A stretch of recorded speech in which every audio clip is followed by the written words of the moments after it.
So I wanted to take YouTube seriously for a very, very long time. And 2 days ago, when I was scrolling here on YouTube, I came across this. YouTube is changing their eligibility requirements for their YouTube Partner Program. In case you didn't know, YouTube Partner Program is the program that essentially pays creators for the videos that they post on YouTube. It is their monetization program. And they are increasing it from 4,000 to 8,000 watch hours. Before you needed 4,000, now you need 8,000 watch hours. And that will not come into effect until February the 1st, 2027.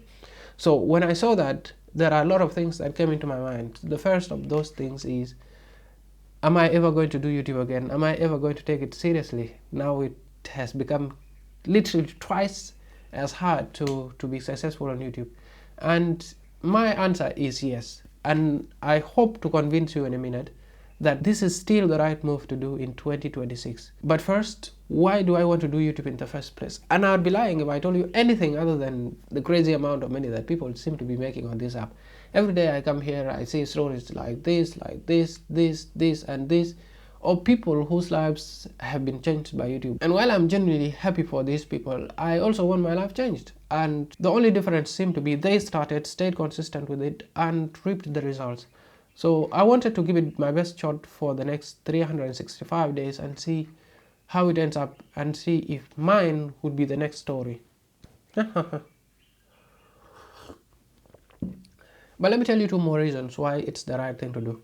2 years ago, I read a book that changed my life. It changed how I see myself and the world. I was in my 2nd year, so at that point, my path was simple. It was get good grades, get a good job, and then hopefully live happily ever after.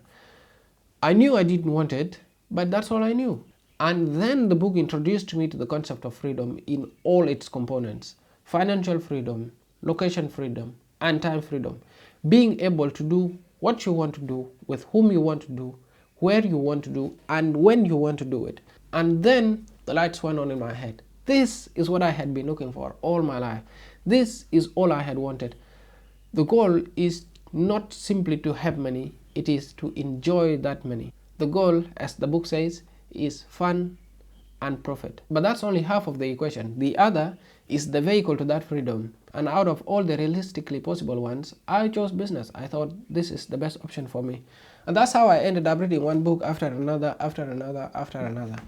And no matter which book I read, the same concept kept coming back again and again and again. Distribution. The idea of business is that you have a product or a service, and then you have people that want it. If you can't get your product or service in front of the people that want it, you don't have a business. You just have a very, very expensive hobby. So that's where YouTube comes in. Out of all the available distribution channels today, YouTube is very, very high on that list. The other reason is that I am genuinely passionate about helping people. And God knows it's something that gives me a lot of fulfillment. And the idea that I could be sharing aspects of my life and help you across the screen is just a no-brainer to me. And if you resonate with any of the things I've said, then that should be enough to convince you that posting on YouTube is still worth it, even if you are starting from zero. But if you are not the kind that is easily convinced, then here are 2 more reasons. Take this as a challenge. See if you can stay consistent for 365 days. And I know this sounds too motivational, but the fact that YouTube has raised its standards is a call for excellence. So challenge yourself to post at least once a week for the next 52 weeks and see where you end up. I think it's Ali Abdal that said if you post once a week for a year on YouTube, then your life would never be the same. I know that's not a guarantee, but the way I see it is that if there is a chance of my life changing, if there is a chance of it being true, even if it's minimal, I'll take that chance. And so that's what I'm going to do. I know this is not going to be easy, but there are people that have been doing this for the past 10 years. And so what that signals to me is that it is doable, it is possible. And if the rest can do it, why can't I do it?